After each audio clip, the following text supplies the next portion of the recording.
It's good. Go. Sorry. Microphone on now. I'll call the meeting to order. The agenda in front of us. Anything to add? If not, I'd entertain a motion. Councillor Busk. Make a motion to go camera. How about to adopt the agenda as presented?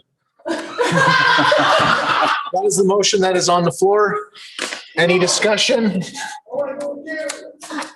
We're not there yet. We're not there yet. Refocusing here. This is our third meeting of the day here. So refocusing here.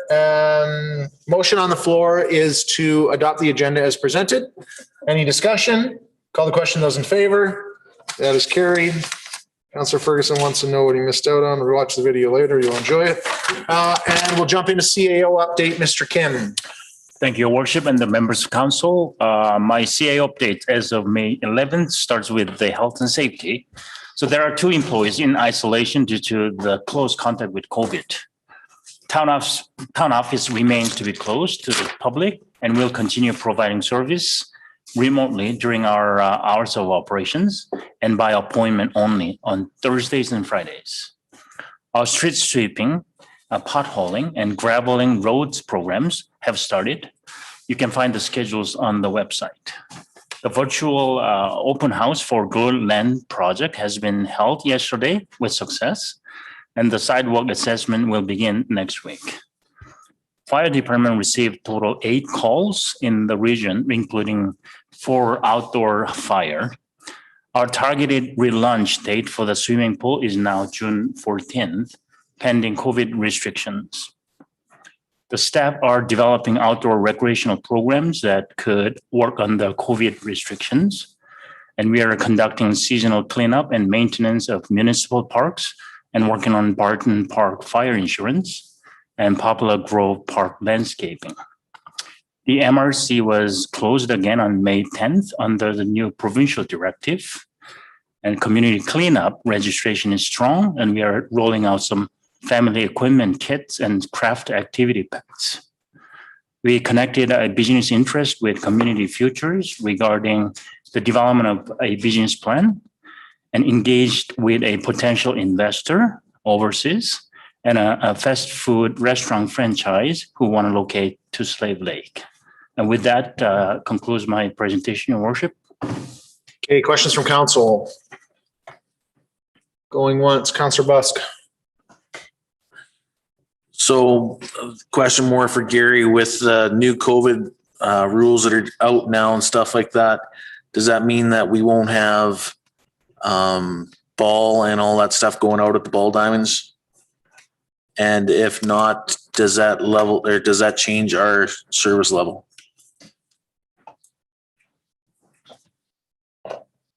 So that's for now. What we know is that ball will not be happening for the next 3 weeks, is what we've been told by Alberta Health, and then it's reevaluated.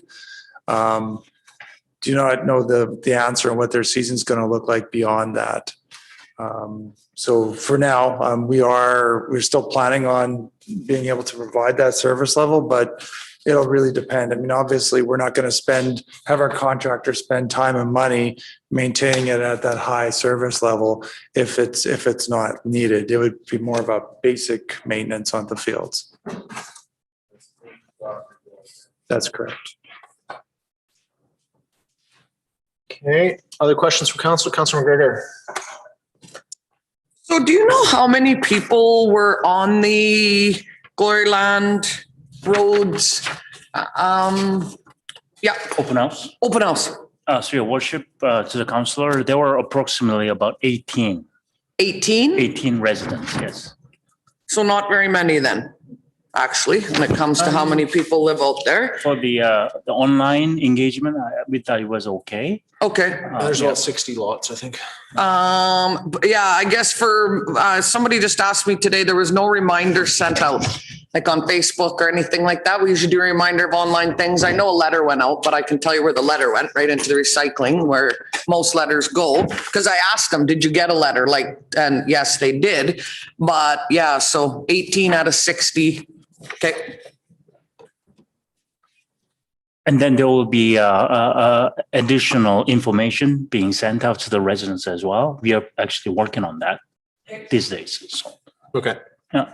Yeah, I understood from Kush today that if you didn't make the Zoom last night, that they were going to send out some other information. Right. And put it on our website. So, Councillor King. So I did hop on the Gloryland road thing last night and Kush did a great job. So kudos to Kush.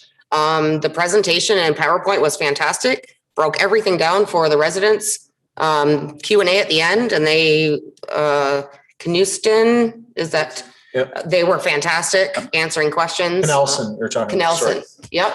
They were really good answering questions and it was very well done. Yeah. And on another note, Rye True, I've noticed them around with their new contract, I guess they got from us, grass cutting. They've been doing fantastic as well. so your worship to the council, I appreciate your feedback there. Okay. Any other questions, comments? As I see none, we'll jump into the rest of our agenda. So the first one for reports and new business is our audited 2020 financial statement. So this is our year end. See how we did during the first year of COVID and Roland, take it away. All right, so good evening, your worship, members of council. The purpose of tonight's report is to present the consolidated financial statements and the financial information return as at December 31st, 2020. I will briefly go over the discussion. The financial statements are included in the package right behind the report. To start off, say a brief few words here on the statement of changes in financial position, also known as the balance sheet. So a couple of the key highlights on this statement right here. Cash and temporary investments stood at $7.6 million at the end of the year. Accounts receivable stood at $5 million. Major receivables for the year are MSI and GTF funding, some small community funds for the Sewage Lagoon project, and disaster program funds for the 2019 high-level fire evacuation and the Slave Lake alert events. GST receivable, which includes the final quarter for the return for the year, amounted to $163,000. Accounts payable stood at $3.2 million. Significant payables at the end of the year includes the fourth quarter RCMP invoice and 2 capital purchases for the steam trailer and Zamboni. Deferred revenue stood at $5.3 million for the end of the year. And this includes MSI grant funding, federal gas tax grant funding, Fire Smart grant, as well as other smaller grants. From there, we can move on to the statement of income.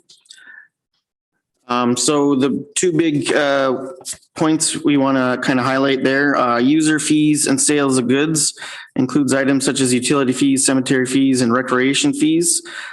These saw significant reductions from 2019, and this is due to the revenue loss from the facility closures due to COVID. Most of the revenue lost here or not recognized was offset by the provincial grant funding from the municipal operating support transfer grant from the province.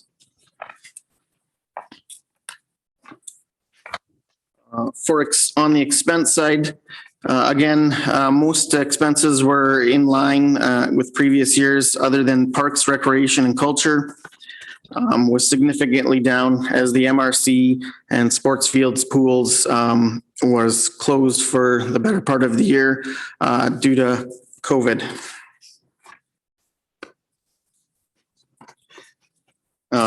Moving along there onto the schedule of changes in accumulated surplus. So this page right here kind of gives us the overall picture of how the town did, how operations went, and what the impact was for the end of the year.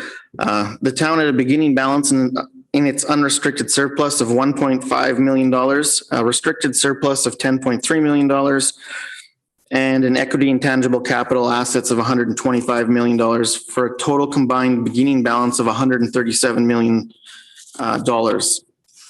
Excess revenue over expenditures, which includes both operating revenue and expenditures, as well as capital revenue, but not capital purchases, resulted in net revenues of $4.8 million for the year. Transfers to reserves amounted to $3.5 million. The budget amount for $148,575 to land development did not materialize as there was no lot sales for the year. And the last time we had a lot sale over there was in 2018. Transfers from reserve amounted to $415,000. Current year funds used for tangible capital assets consists of Small Communities Fund Grant, SFC, for the Sewage Lagoon project, gas tax fund for the Hilltop Reservoir project, the Basic Municipal Transportation Grant for our road project, and MSI stimulus grant for the daycare demolition project, the Zamboni, and Vector truck purchases.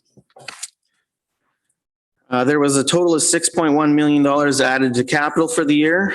$17 million worth of projects have been moved from the work in progress status to active depreciating assets.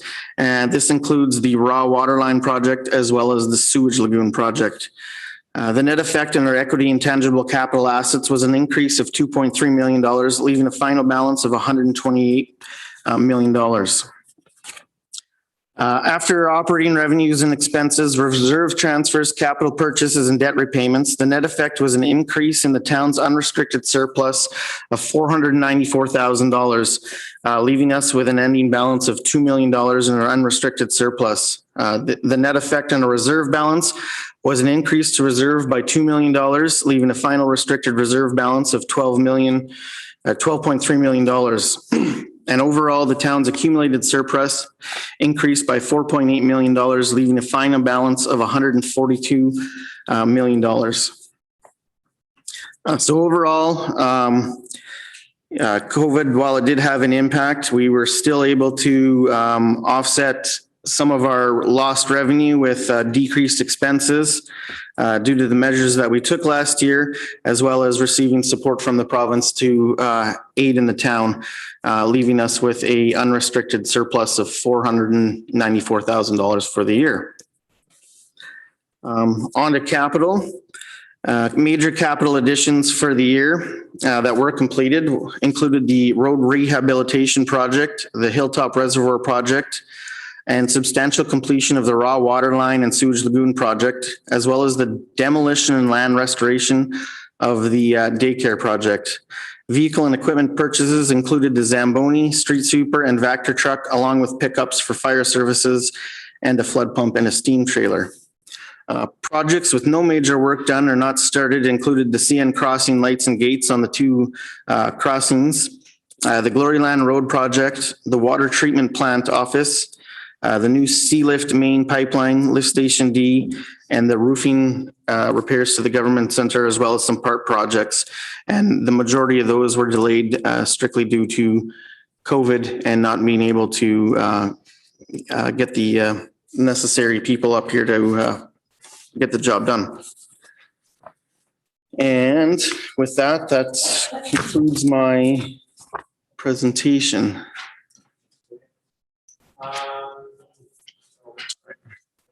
Before we get into some more of that stuff, so Edward is here from Doyle and Company there, who's our auditor. I don't know if you wanted to add a few things there before we jumped into some questions, maybe? Yep, for sure. And so Edward, if you want to sit right there, just give us a quick overview from the outside looking in. How do things look? So first off, thank you guys for having me here, your worship and members of council. Wanted to say thank you to the management and CAO at the town of Slave Lake for their assistance in helping us prepare this audit, their cooperation. I wanted to talk about the audit report here. That's something that Roland didn't touch on.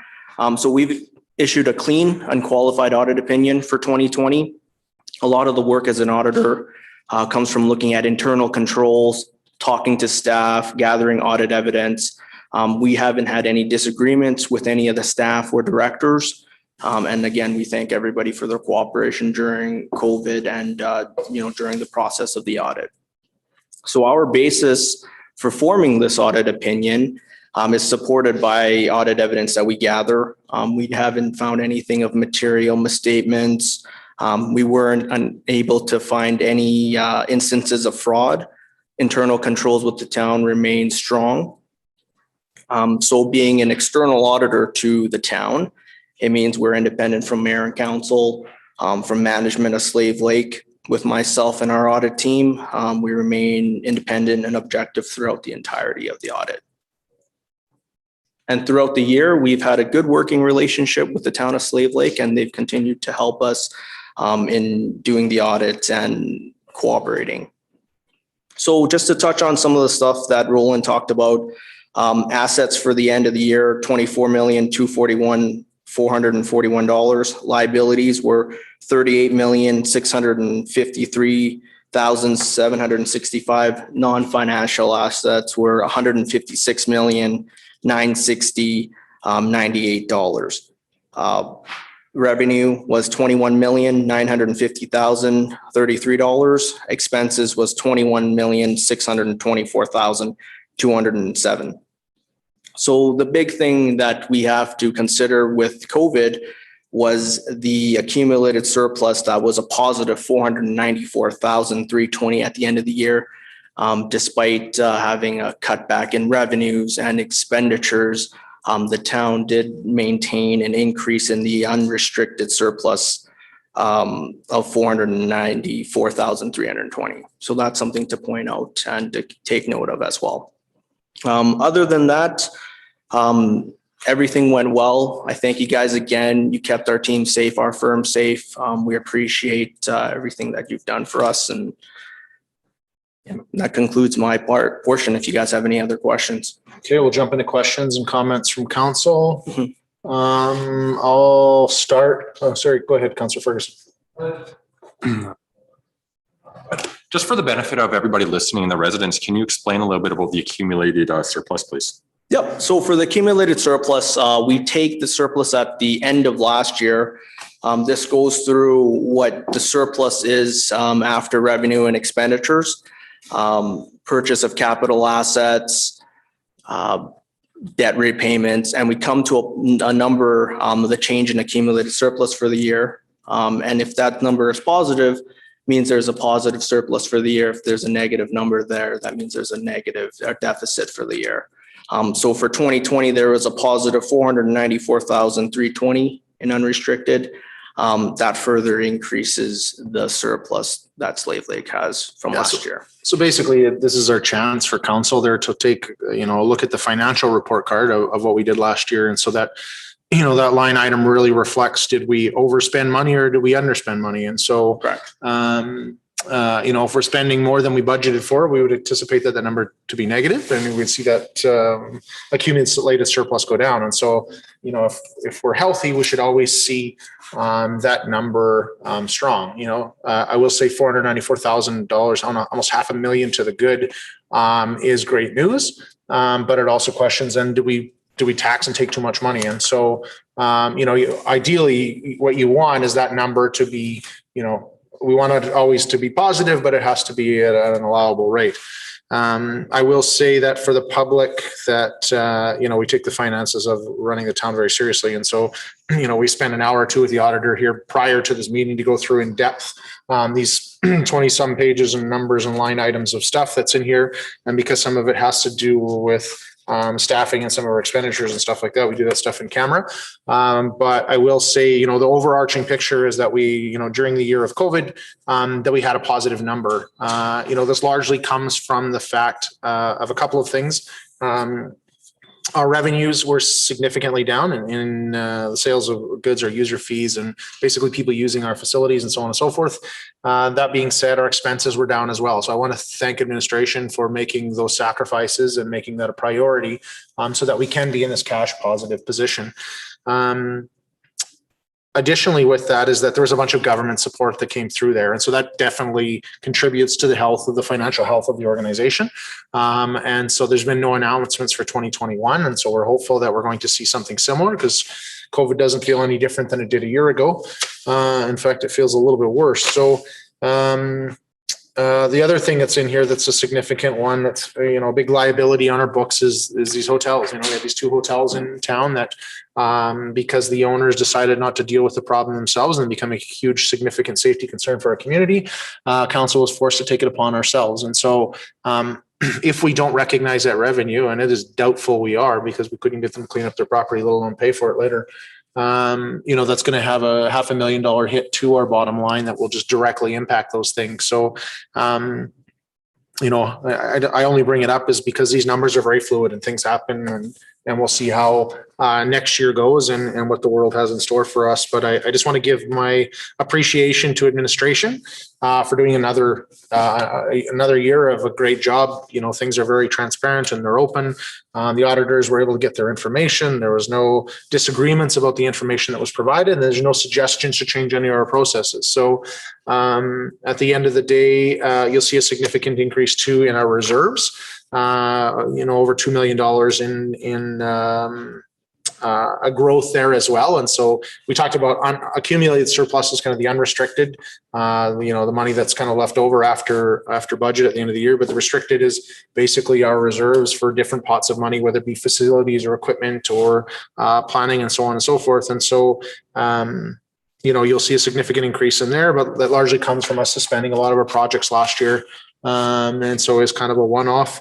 But the overall picture here is that we're healthy and we're on track and we're doing what we're supposed to be doing. So great job to council, great job to administration, and everybody, we appreciate you coming and taking the time to go through this and basically make this report card and make sure that we are on track and go from there. So with that, I know any other questions, comments from council?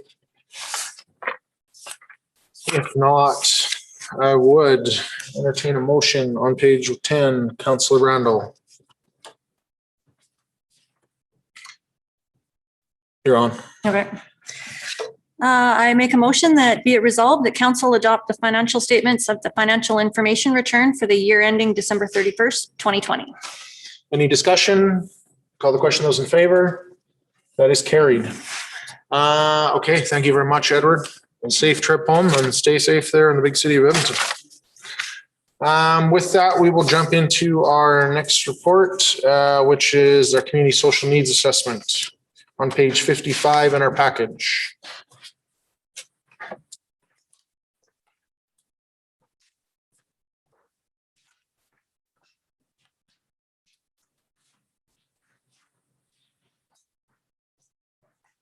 Need to turn on that mic too, Joanna, please. Okay, the floor is yours, Gary. So good evening. I'm bringing the Community Social Needs Assessment report to you again. This matter came to council on April 20th and was tabled at that time. Looking at the report, wanted to clarify a couple things for council. And so on page 2 of the report, we've modified a couple of pieces of the information. We fully recognize that Slave Lake has lots of resources when it comes to the 7 social priorities that were identified by the assessment. Those were areas that were identified through the process that the consultant went through as needs in the community. And we tried to identify who some of our partners may be. Now, this is not an exhaustive list by no means, but we're just identifying that there are other agencies out there. And it's not necessarily the town's role to have the primary responsibility for some of these services or some of these priorities. We could have various roles, anything from being a primary responsibility to a shared responsibility or even a complementary or collaborative type of response. So that's the first, one of the pieces that I wanted to convey to council. So take mental health and supports as an example. There's certainly lots of agencies within the town of Slave Lake that provide various pieces of programming that provides supports for mental health. The town's role would be more of a shared responsibility for some of the services, such as our interagency collaboration, using our Anger Ed program and for facilitating Anger Ed, promoting the resources that are here. That's just one of the examples. The same holds true in a lot of ways for the basic needs, where it shifts more to the town's responsibility is in some of the other areas, such as the creating and sustaining safe communities and neighborhoods. Well, there's other agencies certainly involved in that role. Towns really has as a primary role, not just only on the law enforcement side of it, but we can do more on the social side of it. And so we have some ideas and pieces that are written in the report here, such as more neighborhood events, block parties, those types of things, trying to establish community gardens, again, continuing to promote and advocate and support those kinds of initiatives as well, in addition to the traditional law enforcement type of functions. Same holds true for reconciliation and diversity and inclusion, where the town can have a significant role in those areas as well. Social infrastructure, again, we fall back to more of a complementary role where other agencies would primarily take the lead. And it'd be more the town's responsibility to again, provide more of a promotion and advocacy type of role. And then the last one being cooperation and collaboration. Again, that's where the town would be taking a more of a lead role, where we would be working with our interagency group, which we have already started putting the list together to enhance and expand that group, and trying to work with that group to be more inclusive of the various agencies. So I know that was one of the questions that I came up with from council in the past, is actually, how do some of these other agencies and services that happen within the community relate to the social needs assessment?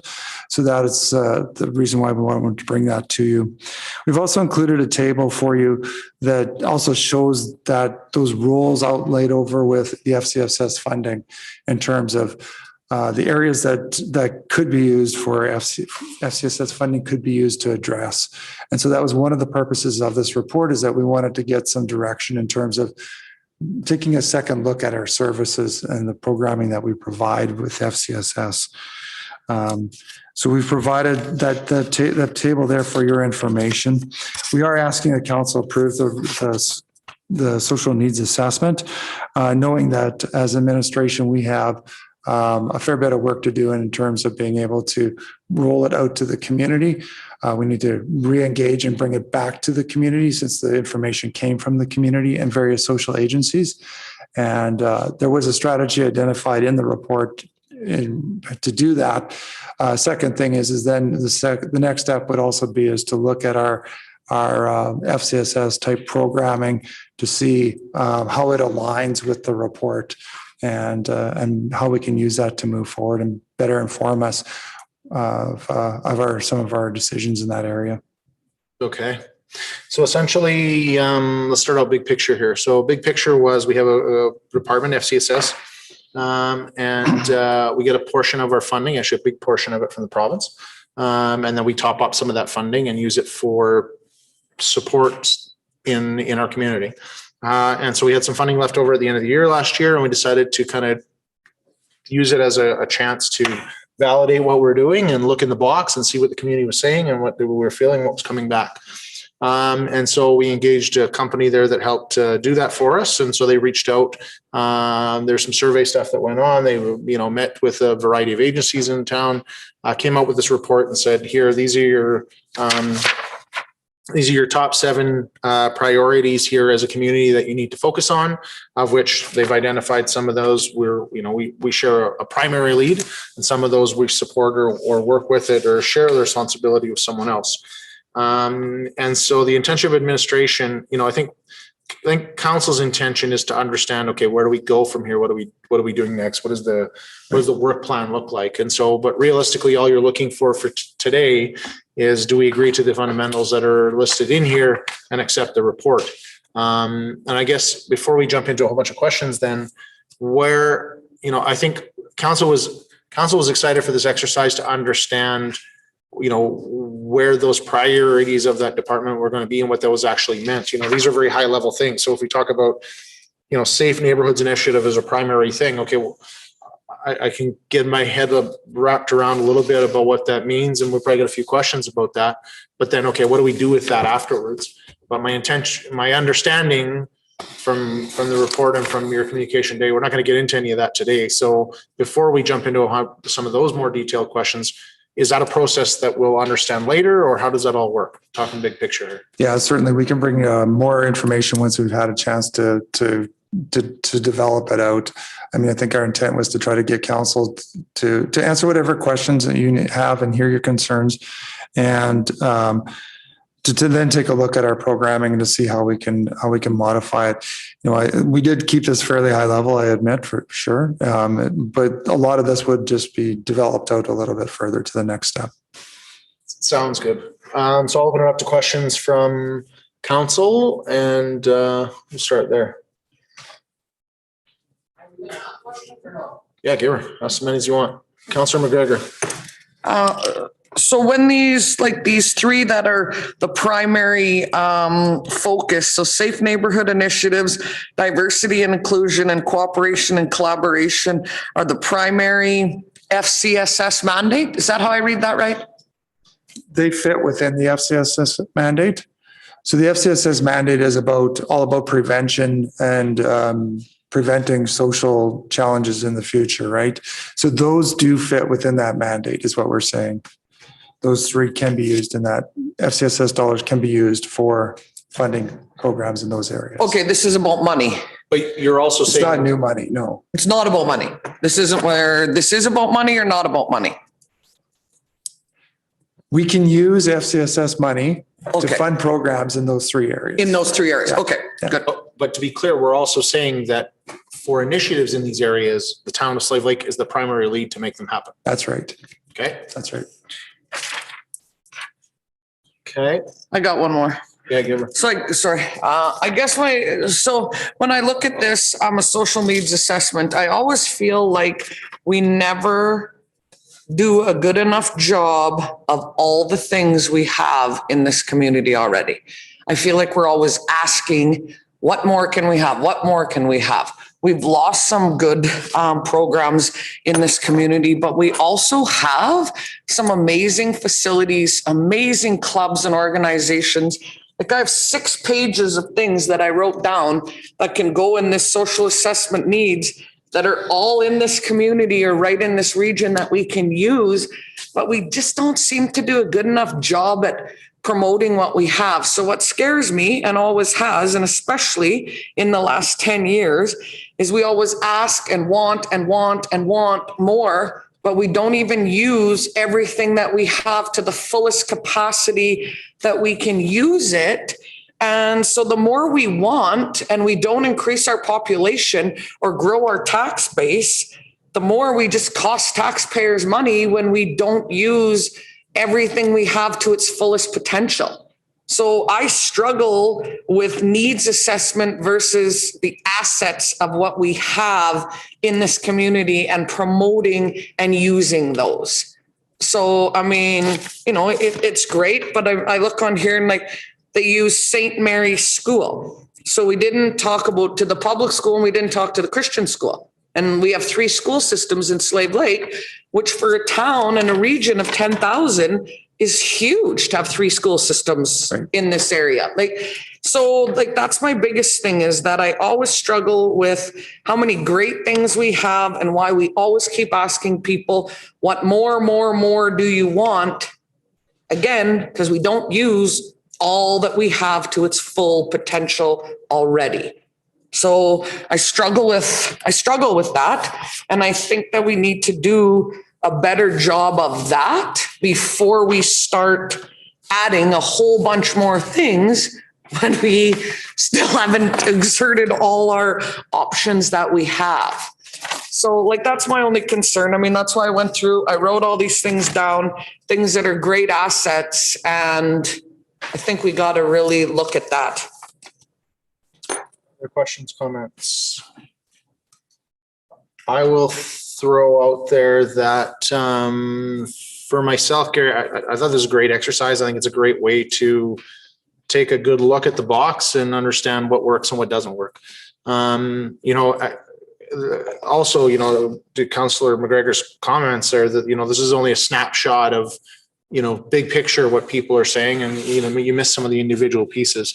One thing I think council has always struggled with is understanding with every department. We do a lot of discussions here behind the scenes, and we have these bigger in-depth discussions at budget. And, we've had administration come to us before to understand, there's a bunch of money that we get from the province, but are we getting the best bang for our buck? Are we focusing our energy in the right areas? Are we programming? Are we putting the best into programming? And we've had these exercises with different departments. And I always think it's a great one to go through, because at the end of it, sometimes administration says, well, we just kept doing this because we've always done it in this community, and we thought that that's what council wanted. And we say, well, no, if nobody's going to Sandcastle championships, we can't keep doing Sandcastle championships.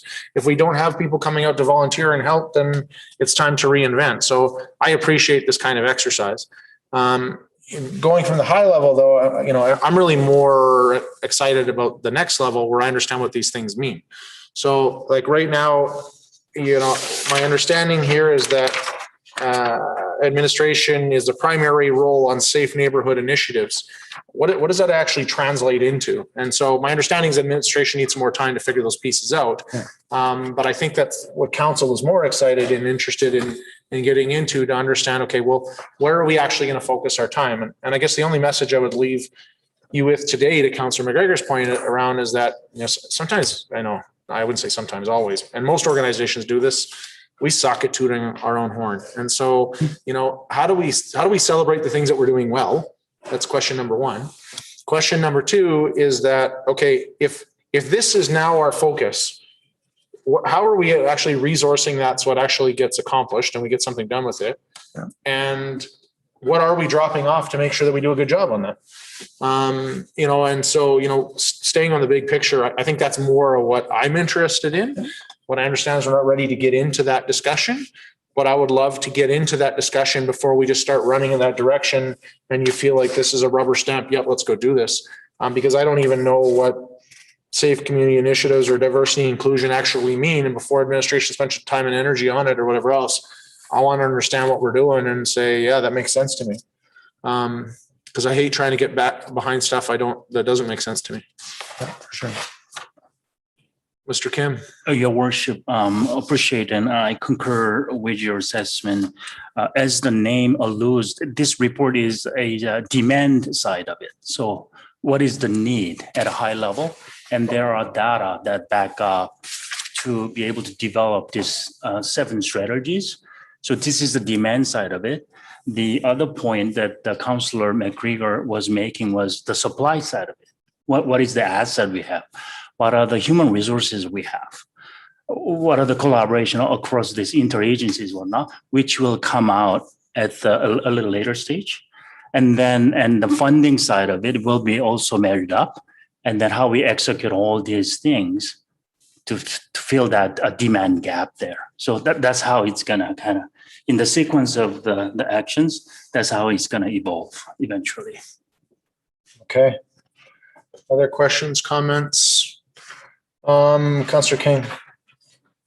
Let's make a motion that council approve the Town of Slave Lake social needs assessment as presented. And I'd just like to add to that motion, if we could, that administration come back with a detailed overview of the action items that will come from the study. Yeah. To be approved by council. Sorry, Councillor Graham. Wouldn't we be accepting this more as information until, I'd rather accept this as information and then dive into the weeds myself personally. Councillor King's nodding there. So you want to amend that motion to basically council accept the social needs assessment as information, adding the clause that administration bring the information back. Council, we're okay with that motion. It's clear. Administration, that's clear. Mm-hmm. Joanna, we're good. Any further discussion? Call the question. Those in favor? That is carried. Okay, thank you very much, guys. Okay, economic development Q1 update. Mm-hmm.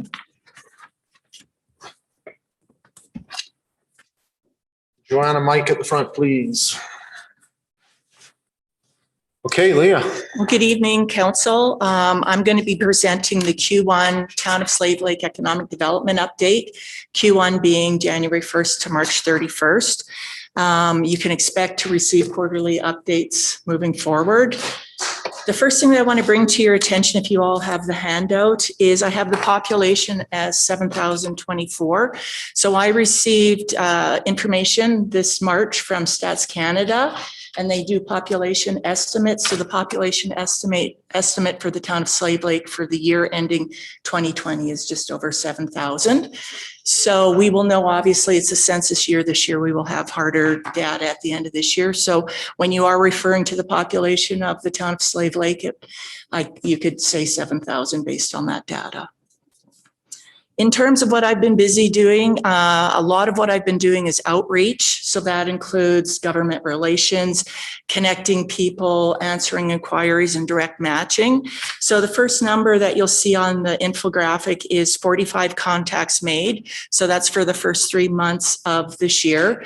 That means one-time contact. With a lot of these organizations, there's a lot of follow-up. I'm only calling out the actual organizations or the individuals. Of those, I've categorized 10 of them as business contacts. And of those business contacts, I'll just do a kind of a general classification. 2 of them have been with renewable energy. 2 of them have been in the health services, childcare area.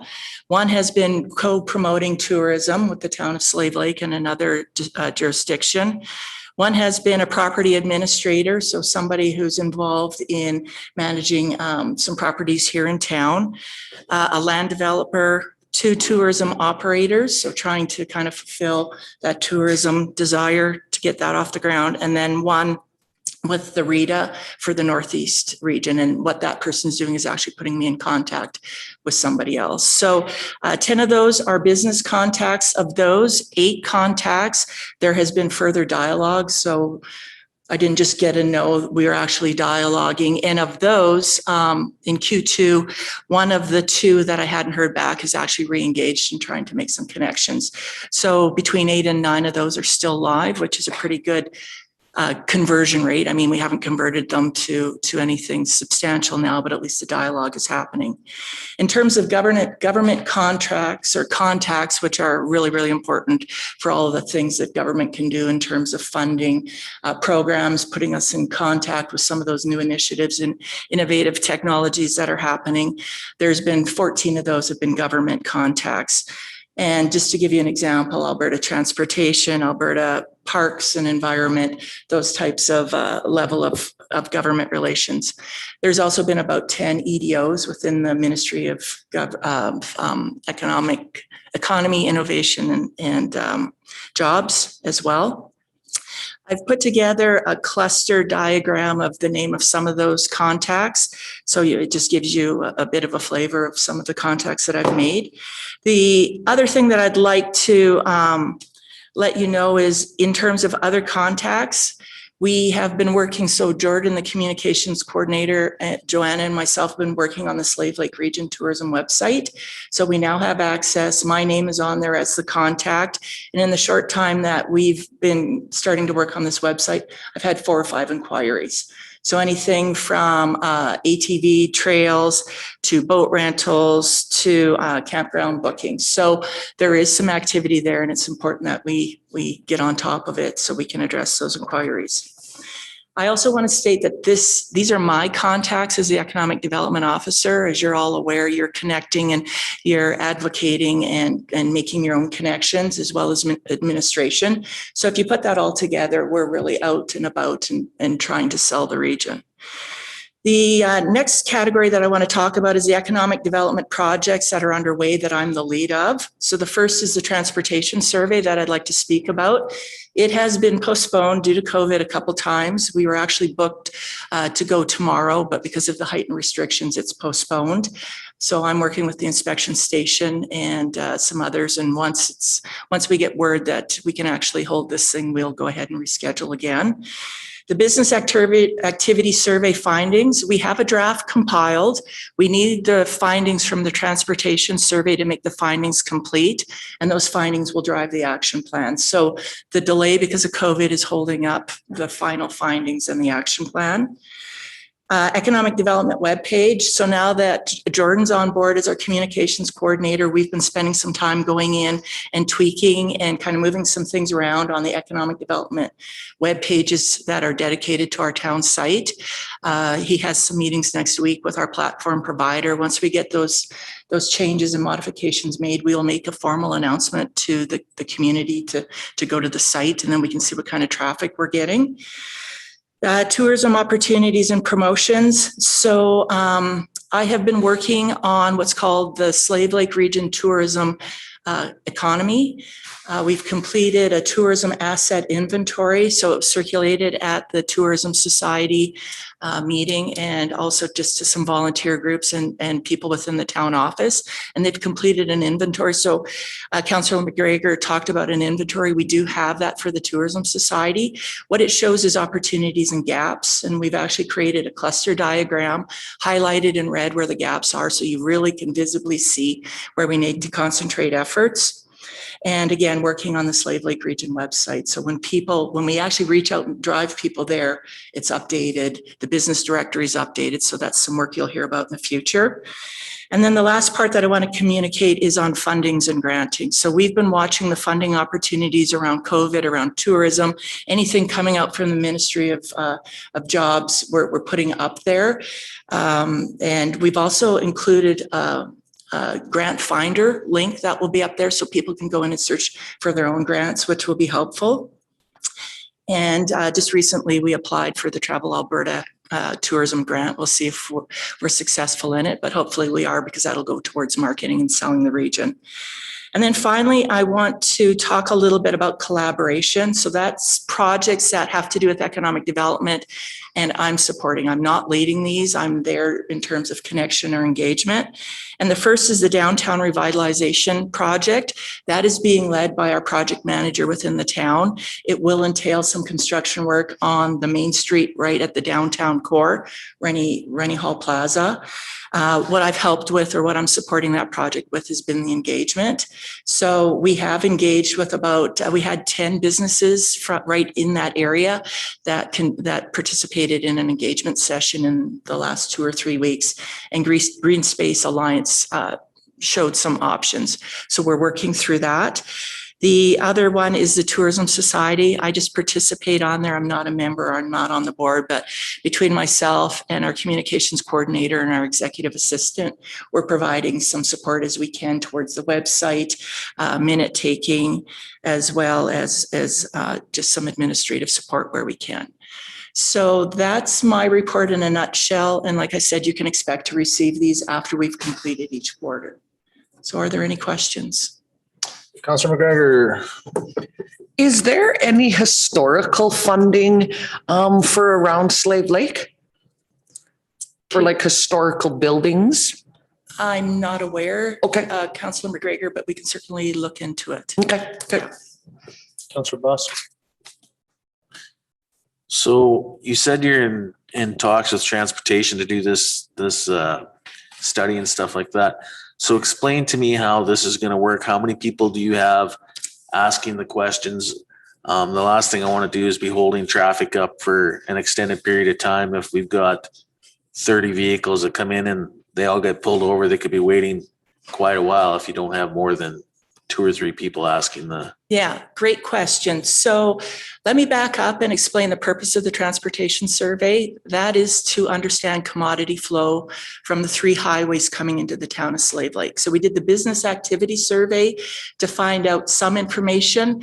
This survey is all about commodity flow, so we can really understand the volume and the dollar and the opportunity that exists. So that's the purpose.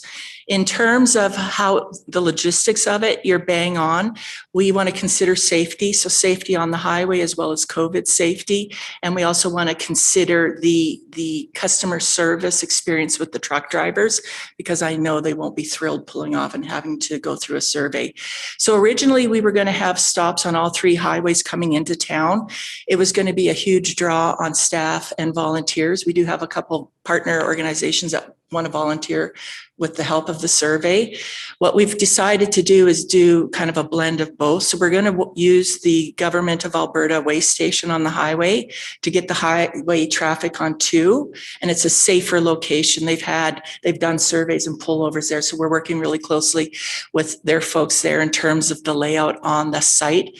They put the lights on, people come in, the survey will only take maybe a minute or 2, and then they'll be on their way. So we are still looking at the logistics of doing one coming in north from 88 into the town. So we're going to minimize it to 2 spots potentially.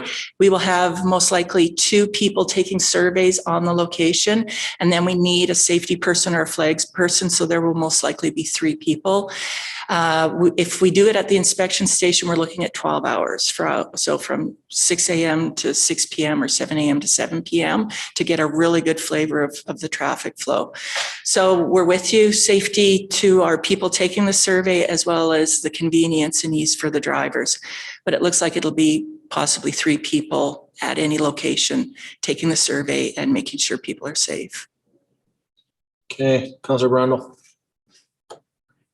So you're talking about the Slave Lake Region website. The information on that website was always so good, but it's been so outdated. So I thank you and Jordan for all the hard work you guys have been putting into it, because there's a lot of great information on that, especially the business directory. Yeah. That's it's extensive, and it's really good to see that it's going to be updated. Yeah. But how do businesses contact you if their information is wrong on there? Like, are they contacting you, Jordan? We are working on a forum and a communication plan. We haven't got it created. We've just started preliminary talks about it. Once we have it out there, we will figure out the mechanism to send it out and give the public and the businesses a window to actually return it to us. The other thing that I'd like to say, and it was actually decided at the Tourism Society meeting, is that this year, being on the business directory is going to be free of charge. So there will be no cost to businesses to update and be on that website. And from what Jordan and I have heard from Twirling Umbrellas, who are the people who set up the website, is that at one time when it was first set up, it was a really robust and engaging website, and the traffic was quite extensive on it. It's obviously petered off because it's not current anymore. Our hope is when we get it reinvigorated, refreshed, we get business directory up there that's current, that we will drive traffic again. And the other reason why the business directory is important on that website is the town's website links to that business directory as well. So it's going to be some work. It's going to be some engagement with the community. It's going to be a lot of manual updating on our part, but once we get it there, it'll be good. Are we linking other entities too? Because I think the Chamber of Commerce used to be on there, the Community Futures. There's a whole bunch of different organizations that were, so you could kind of jump from link to link. So we have an economic development partners group. We meet monthly. It's the Town of Slave Lake, the Chamber of Commerce, Community Futures, Alberta Labor and Immigration, and Northern Lakes College. And we have actually been talking about the business director because there are different organizations trying to do their own thing. And actually, Kimberly came over from the Chamber of Commerce and showed us their platform in terms of how they actually update their membership on their site. So our finance department, planning and development, and myself participated in that demo. So we are communicating, and we want to be efficient. So if we're going to get this one up and running, they might just link to our site. Fantastic. Yeah. Thanks. Now that you've been in this role for a while, you've given a few different reports from different quarters and stuff like that. I'm just wondering, some of those business contacts, have they really progressed forward? Are we seeing some things moving forward from them, or is it largely just general information kind of going out? They vary. So some of them we can do a quick turnaround. So they might phone me and they need to be connected with somebody that can help them with a business plan or a connection, or they might be looking for a list of contractors in the area. So I can send the whole contract list to them, and then they can make their own calls. And we've had success with that. We've had some really good success. Some of the others, it's going to take a lot of conversation, because if we can bring them across the finish line, it could be big for the town, but they don't happen overnight. So there are lots Lengthy of process. conversations, and a lot of what's going on with those is I'm actually gathering information for them. Okay. So they have specific questions, and I'm leaning on connections to try and find that research for them. So it varies, but the good thing is the dialogue is still open. No, thank you. Other questions, comments? Sure. Other questions, comments? As I see none, Leah, appreciate these updates. I think it's great to understand what's going on. As you can tell from the last report that we just had, though, my favorite word is action. And it troubles me that we're delayed again, and that action piece gets delayed while we're waiting for transportation stuff. So there's no way we can move some things forward, or there's some things that are already obvious from what you've done that we're going to target on and get going on, rather than, because I feel like COVID will never end. I'm optimistic it will, and things will start to turn here. And that's the message I keep feeling and sending out. I just, I don't want to wait months and months and months and months. So I agree. To answer your question, I did meet with some representatives from the MD of Lesser Slave Lake. We're following up on some of the dialogue that came from Tri-Council meeting. We've identified some low-hanging fruit. So a report will be coming to Tri-Council in June, and then Tri-Council can discuss and make some. So the action isn't non-existent. There will be some action, some Love it. recommendations it. coming for Tri-Council to discuss. Love it. Okay. If there's nothing else, I'd entertain a motion to accept his information. Thank you, Councillor Ferguson. Any discussion? Call the question. Those in favor? That is carried. Thanks, Leah. Okay, we will jump into committee minutes. So intermunicipal, we have a meeting coming up on Monday, actually.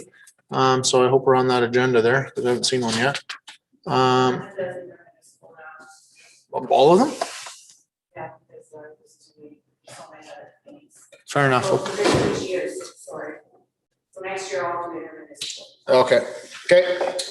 So we'll wait for something from the MD there, follow up with them, find out what's going on there. But look forward to that discussion. Our last few meetings there with the MD, and especially with Tri-Council, has been around this economic development and growth and action and things happening. And so I'm excited for that meeting coming up. But nothing else to report on that. Watershed. Chamber of Commerce met last meeting, and so did some more discussions on strategic planning, as well as some open discussion about what they felt worked well for the Chamber of Commerce, what they were looking for the membership and the executive to be working on. So I thought overall it was a good discussion. You can see that Josh, the president, is trying to find his own path there, and really make sure that they're bringing value and looking at new ways of doing things. So a lot of the meeting was largely about that, along with our town update. So not much new to add on that one.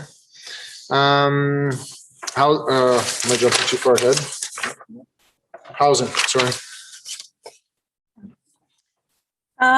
So rental subsidies were on hold since 2019, and they've finally been released back to housing, so they can give those out now. So that was good news for tenants that actually are in need. And then the big announcement last week was Suzanne Olskamp has been the lodge manager since the 1990s. She's worked in almost every department, worked her way up, and she's been the lodge manager for about the last 10, 12 years. And she just announced her retirement. So July 1st will be her last day. And everything else is status quo. Okay. Julie, in regards to, one of the things obviously that is this housing project that we're trying to get done with the province. And so the information has went out. They want to do some community engagement and try and find a contractor to kind of do this work for them. When can we send out a thing basically and say we want a follow-up meeting with the government of Alberta to say, okay, you guys went through this exercise. Where are we at? What's happening? Where is it going? Can you bug Lindsay to send something out? We can try, but we're just waiting for the winner of the RFD to accumulate some more information, and then we're going to be meeting with them. Okay, I just don't want to lose track of that one, and I feel like we'll be sitting here talking about it again in July. Yeah, the winner has been in contact with Lindsay, and we've been told to just sit and wait. Okay. Tri-Council Health. We're missing some key players at the last meeting, and I still haven't received an update. So I'll just give you kind of what we had that day. So RPAP, they're having May 19th at 9 a.m. A virtual session with Verna Yu, and then a comedy on the couch on May 27th. So you can find those on the website if you're interested in looking something of that up. EMS volumes, they're up in the province. And we have a medical student coming from May 16th to June 5th. So I'm going to reach out to our local healthcare and see if there's something we can do for that individual coming, or kind of welcome them, or see sort of what they need in that. So I'm just sort of waiting for an update on that. So hopefully I'll be able to give you one in June, kind of how that went with our medical student here. Okay. Any comments, questions? I see none. Tourism.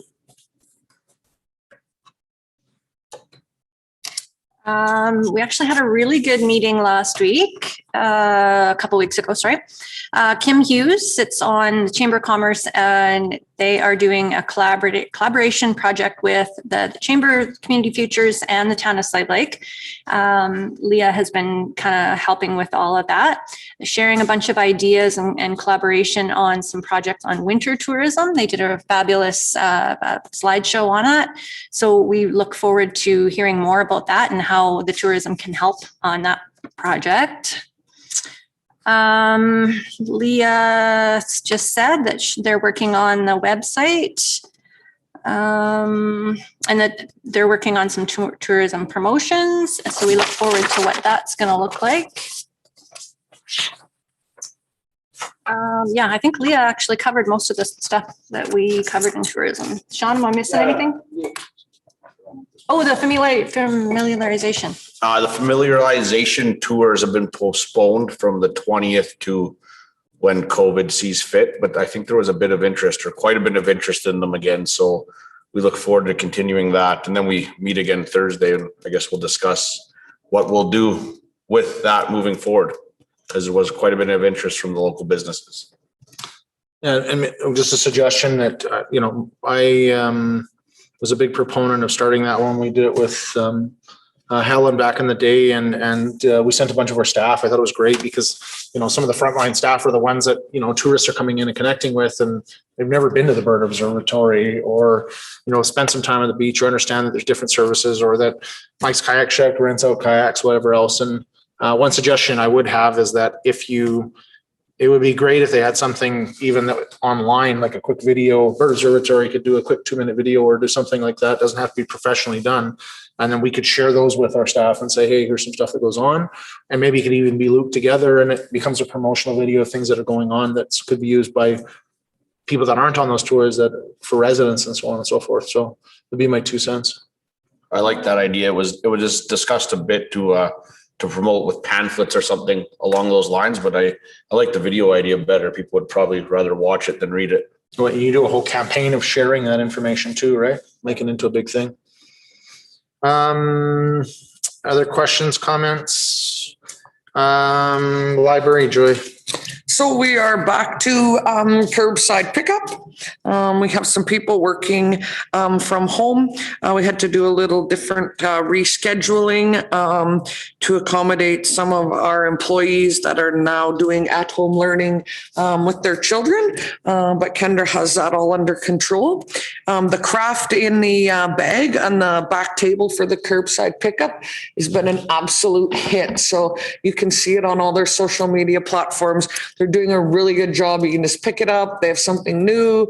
It's exciting. And like kids and families are really liking it, because some of their Zoom participation they're finding is starting to go down now with the weather changing, with kids being back online and people just having Zoom fatigue.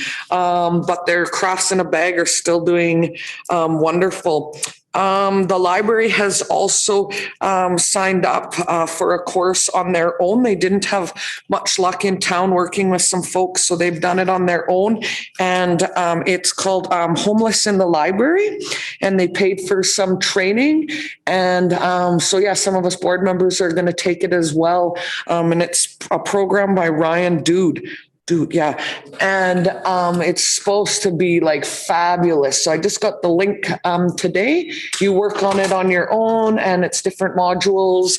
And so, yeah, I'm really excited, and Kendra's really excited. They're going to do it for their PD, for their staff. So, and I think that's kind of it. Oh yeah, quarantine. They're still quarantining their books for 3 days.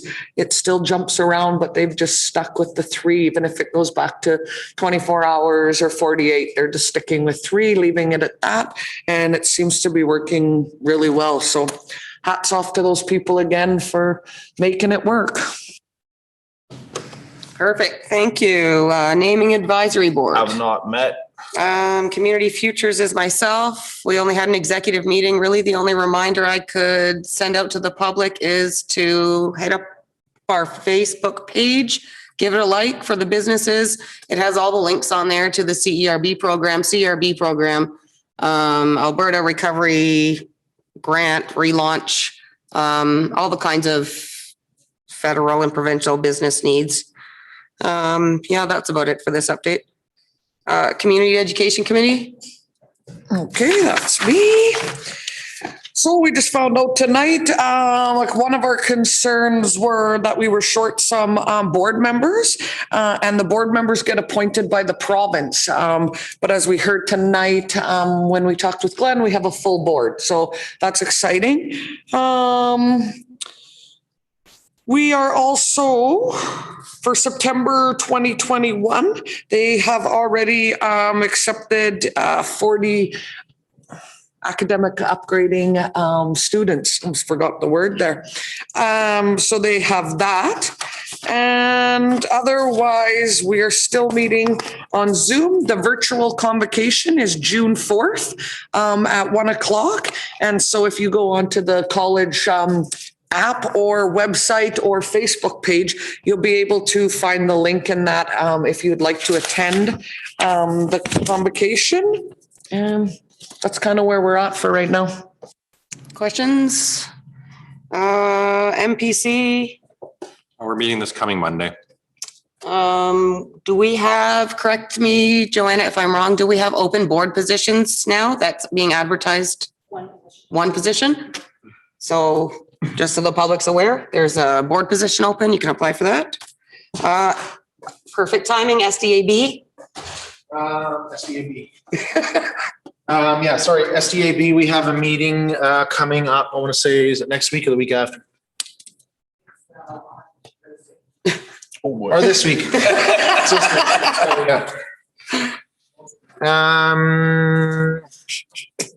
Okay, so check mark. Sorry, guys. Waste. Yeah, sorry. Waste. Haven't met. We haven't got postponed again due to a staff issue. So we'll wait for the MD to reset that date. Airport. So we had a meeting here on April 19th.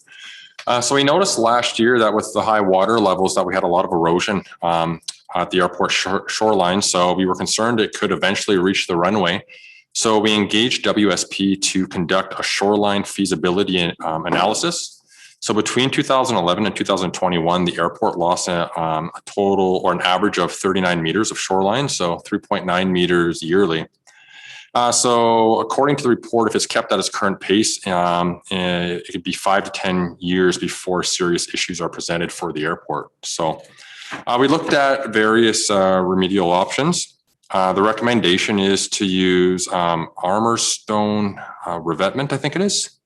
If I can read here properly, my writing, which is essentially taking very large rocks and placing them at an angle along the 320 meter shoreline, which would stop the erosion. However, we would also need to work with our neighbors so that it simply doesn't erode from the sides and eat back in from the inside out. So the costs for this, though, are not cheap. It's nearly 4.7 million, which are funds the airport does not have. So we are currently exploring various grant options.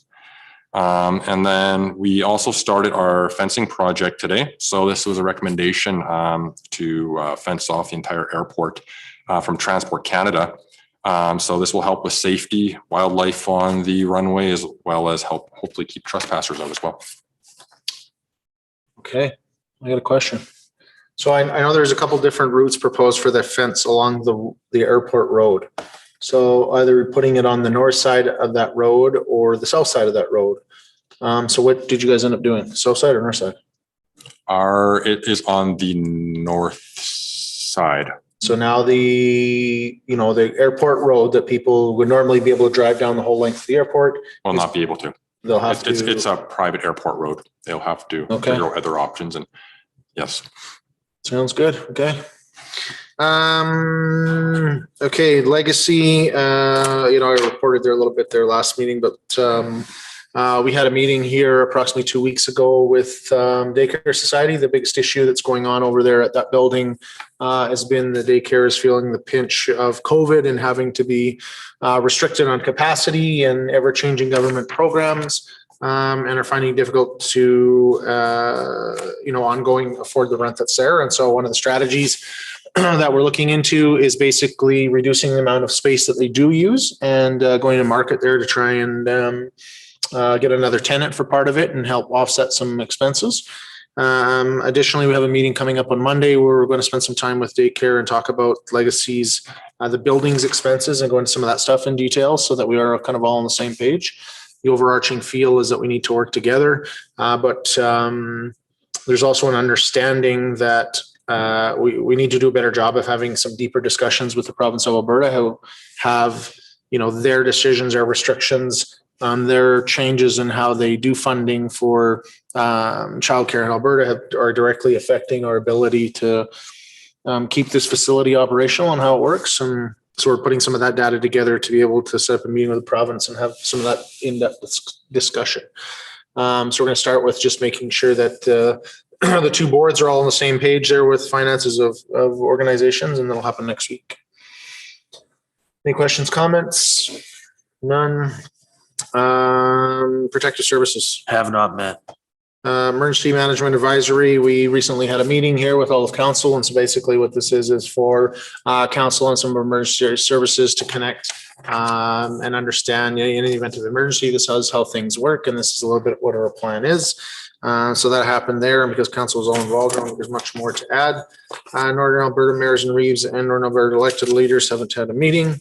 And so I'd entertain a motion to accept the verbal committee updates as presented. Thank you, Councillor Gramlich. Any discussion? Call the question. Those in favor?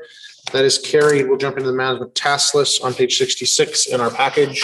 Mr. Kim, any points you want to highlight?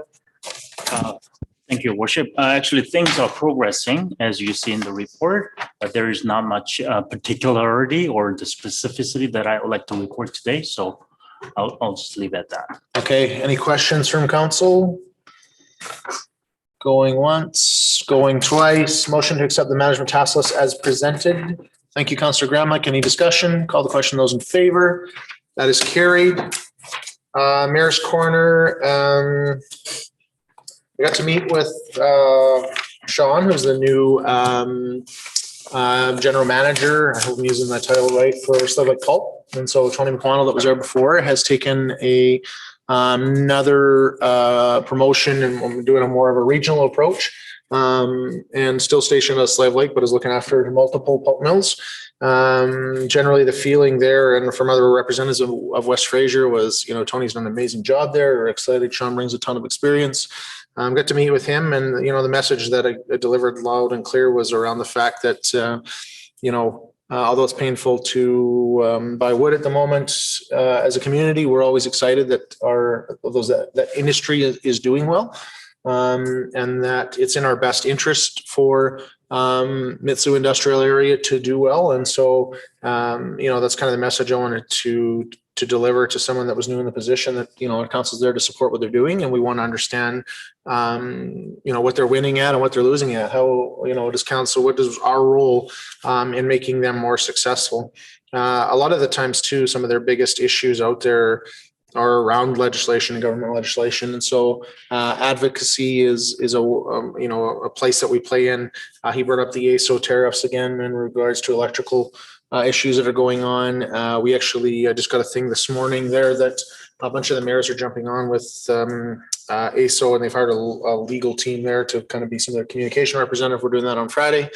But the overarching thing that I wanted to leave them with and said to Sean was that, I think we would do well to have a stronger communication system between council and that industry. And would look forward to a mechanism that had some more active communication, so we kind of both understood where we're going and what we're doing, versus just kind of reaching out when there's a crisis all the time. And so he agreed, and so I got to follow up and send some stuff. I was going to send it to all the mail managers. The one for West Fraser is also changing from, so West Fraser owns Slave Lake Pulp and they own Alberta Plywood. The mill manager out there is changing as well. So Kevin Albert, who's done a great job over there as well, is taking a promotion moving to QL. So we'll see some change, and with that change, I think it's a great opportunity to reinvest in that group and get some information out there and set up a mechanism. So I'm going to try and I let him know that connecting with Leah was a good starting point, but that we'd like to have some kind of ongoing thing where we met twice a year, that there was actual meeting between us and the mill managers out there to say, hey, like, what's the world looking like? And so, we commit to making that happen. The other big thing is a little bit of excitement. Obviously, the community was kind of really excited there last week. We had some fires there right on the edge of town, and went out by Flatbush, so I guess right on the edge, but went on Bear Road. Things have been pretty dry. It happened that day that I was working with the Reeve and the chief that there's an acknowledgement of the anniversary coming up. We were doing some filming there for that, but it just shows, 10 years later, that people still get excited by that. And to be honest, I'm thankful for it. People should get excited about that. They should check in. They should find out what's going on, keep an eye on the communication stuff. There was some communication that we shared out right away, and people were sharing it wide and far. And so I appreciate that people are engaged. And so with that, I have to acknowledge that this is our last meeting before May 14th. So May 14th, 2011, fire started outside of Slave Lake, had some impact on some buildings in the MD. And then of course on the 15th, it came into Slave Lake and had a significant impact on a number of buildings, almost 400 units in Slave Lake. And it's 10 years later. And so, our council has really talked about, what do we do with that? One, I recognize, man, I can't even believe it's been 10 years. It feels like it was 100, and other times it feels like it was 5 minutes ago. So many members of council, so many members of our community affected by that. Anyone that lived here was, and lots of the people that came afterwards still feel the effect of that. It's a sensitive time, and celebration is not the right word to celebrate it. But I do look back and I think about, how far we have come, and being here that night when things were happening, being here the next morning and looking at it for a week there right afterwards, and thinking, my gosh, how will we ever rebound as a community? How will we ever come out of this? And I just wanted to take a moment to acknowledge and say thank you to the people who are still here, as well as I know that we lost some great people from this community along the way, because there's some fatigue that comes with that. Recovery is a long distance game, and life happens. But I want to thank the province of Alberta. I want to thank the people that reached out. There was so much support that we got from all across Alberta, from across Canada, from other parts of the world that said, oh my gosh, we need to help this community. We need to make them whole again. And I look to see where we're at now and think about all the things that we accomplished. And I'm extremely proud of the work that we've done. I'm extremely proud of the councils. I'm extremely proud of the administration. I'm extremely proud of the businesses and the people that lived here that said, we will get better. We will make it better. And I think our community is stronger for it. I think we're connected more for it. And if you look back to Fort McMurray a couple of years ago, it's obvious that these things can happen again. And so I pray it doesn't happen, but I also think we're more prepared than we ever have been. I think we're one of the most prepared communities that are out there. And my message is that, we shouldn't forget what happened either, because we want to learn from our mistakes and not go through that stuff again. So I will just say to the community as we tip our hat and acknowledge that the 10 years, a decade has passed since there. I recognize that some of those wounds will never heal. And I don't think anybody that was here through all that is the same person. But I think once again, we are on the road to recover. I think we're stronger for it. We are better for it. And I look at the current situation Alberta finds itself in, Canada and the world. And, you know, these are very questioning times. These are very chaotic times, very stressful. And there's a lot of questions and feelings and doubt and anger and stress. And I just think, you know what, there's no place that I would rather live. There's no people I'd rather be here with. That, you know, I have no doubt that we will recover from COVID as well, because that's just the kind of community, it's the kind of region and the people that we have. So thanks again to all the people that got us through here. Thanks to all the people that continue to work and make things better. And I hope everyone acknowledges this weekend in their own way, and that things are very quiet and uneventful. And so with that, I would entertain a motion to go into camera. So moved. Councillor Ferguson, Councillor Buster, are you still recovering from the last time you made that motion? Any discussion? Call the question. Those in favor? That is carried. Jordan, let us know when we're offline. Either ask for. I thought you had something to say or something. Like, oh, what's this guy?